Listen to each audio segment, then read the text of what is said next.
Hello, YouTube. I'm Vince White. I'm an employment attorney. On this channel, we answer publicly posted questions from YouTube users getting folks the answer they need from an employment attorney. We have a question here from YouTube user jsegura525 who asks us, "Hi Vince, is the defendant's position statement due even if mediation is requested and or scheduled? Or is the position statement put off until after mediation? Somebody, anybody, please let me know."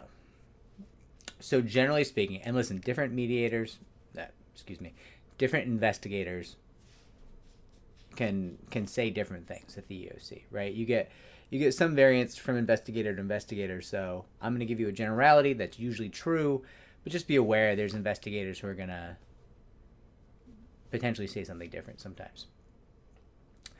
If you and the other party have both agreed to mediation, usually that means the case is in the ADR unit, the alternate dispute resolution unit. And if it's in the ADR unit, it means it's not with enforcement. And it means there's no deadlines, generally speaking, for any documents of any kind. There's no position statement due, and there's no, obviously, rebuttal due for you because there's no position statement filed, right? Now, listen, it doesn't mean that defense counsel won't produce the position statement. And there's two reasons for this. One, the position statement from the employer's point of view and defense counsel's point of view can be a really useful way to poke holes in your case. It can be a really good summary of the issues with your narrative in the charge of discrimination or sexual harassment that you filed. So often, defense counsel will still produce the position statement even though it's not due yet. Now, there's a second reason why defense counsel will do that. They can bill tens of hours to produce a position statement. They've got to talk to people. They've got to gather documentation. They've got to review the evidence. They've got to research. They've got to draft. And they've got to do all of those things for somewhere between $800 and $1,600 per hour, generally speaking. Now listen, could it be they have a flat rate deal with your employer? Sure. Not that common, but it happens. But generally speaking, it's going to be an hourly basis. So you've got a legitimate reason to make the position statement early, even though it's not due, which is it's handy for mediation to make the plaintiff feel like, oh, my case isn't as sure of a thing as I thought it was. Which is, of course, listen, there's a lot of plaintiffs who suffer from a lot of versions of plaintiff's disease, right? There's a lot of people who tell you, my case is obvious. Obviously, I'm going to win. And, that's generally not a very accurate statement, right? Now, there's a lot of good cases that I believe are likely to win, more likely than not to win.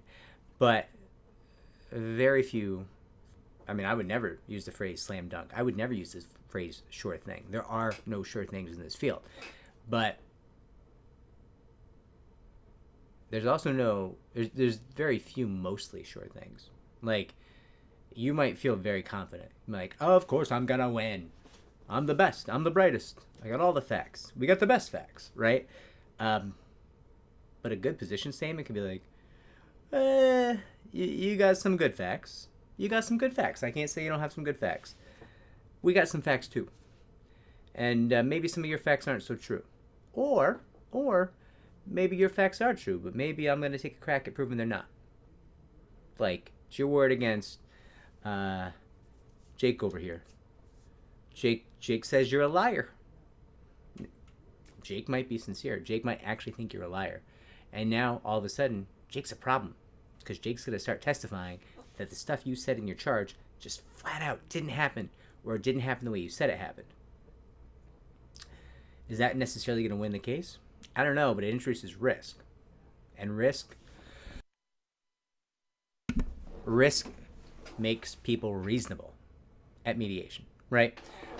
The cases that settle are the cases where the defense is at risk. Oh, we better cut a check. This could go bad for us.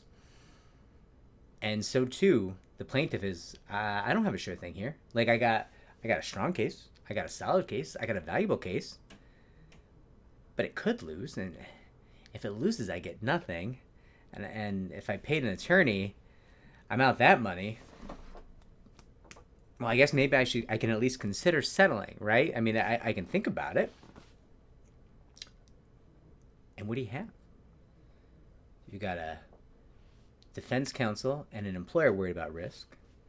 You've got a plaintiff worried about risk.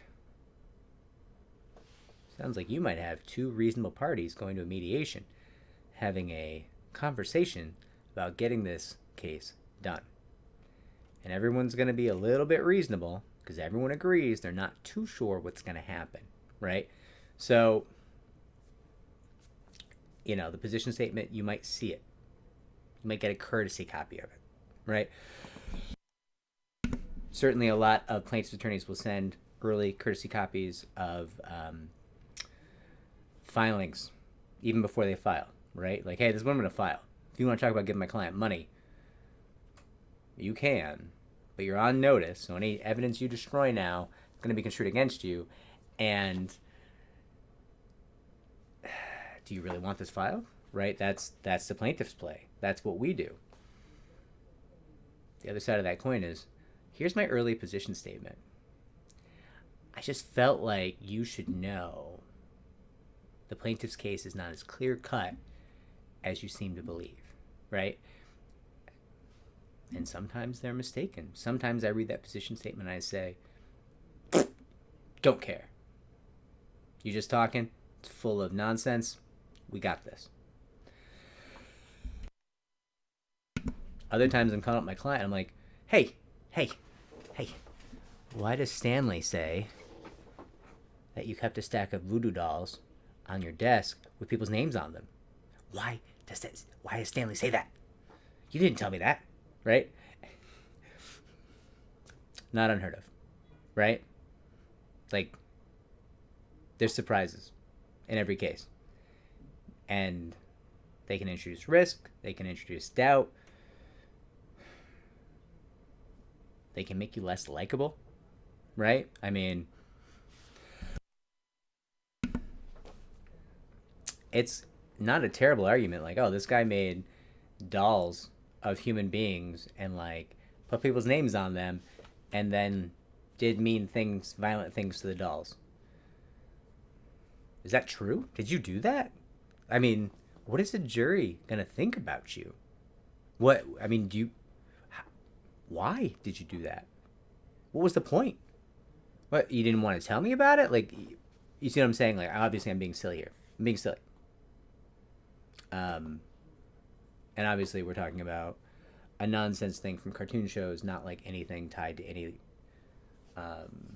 legitimate faith, right?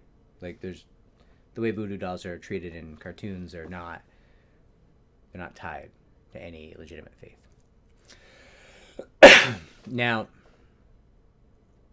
and hopefully there's nobody out there right now who's like, well, I did that in the workplace. Are you saying I shouldn't bring my case? Like, that's not what I'm saying. But I am saying that's not a great look, right? So, went on a bit of a tangent here. My point is, even though the position statement is not due, you might get it early anyways. It's fairly common to receive it early as kind of a shot off the bow to make the attorney on the plaintiff side and to make the plaintiff, her or himself, aware, hey, this is not the sure thing you were telling yourself it was. This is a case very much still in question, can be won or lost, and we're willing to go to mediation and talk about that, but not if you are under the mistaken impression that you have a sure thing, because you do not, right? And that's why you might see a position statement, or sometimes you just see like a mediation statement that will make some truncated arguments that you will later see built out more completely in a position statement. That happens as well. It's less work intensive, and honestly, I see that from the defense counsel that I view as a little more honest with their client's money. There's a lot of defense counsel who want to go out and produce that entire position statement because they want to bill, right? But the mediation statements can be less onerous and less time consuming, and so less expensive for their client. and sometimes you see that as well. It serves the same purpose. It serves the same purpose. It just takes less time and it costs their client less. But the goal of either one is generally the same. There's doubts here. You think you have a very strong position, and you might have a strong position, but it's not unassailable. Your position is not without some risk, and we have some very strong arguments as well, right? That's what they're trying to do in that situation. They're trying to introduce some doubt. Anyways, Jay Segura, I hope this was helpful. If it was, like, subscribe, comment down below. It helps our channel to grow, and I hope everyone's doing well and has a lovely weekend. And I got to get out of New York. I got to get out. Take care, everybody.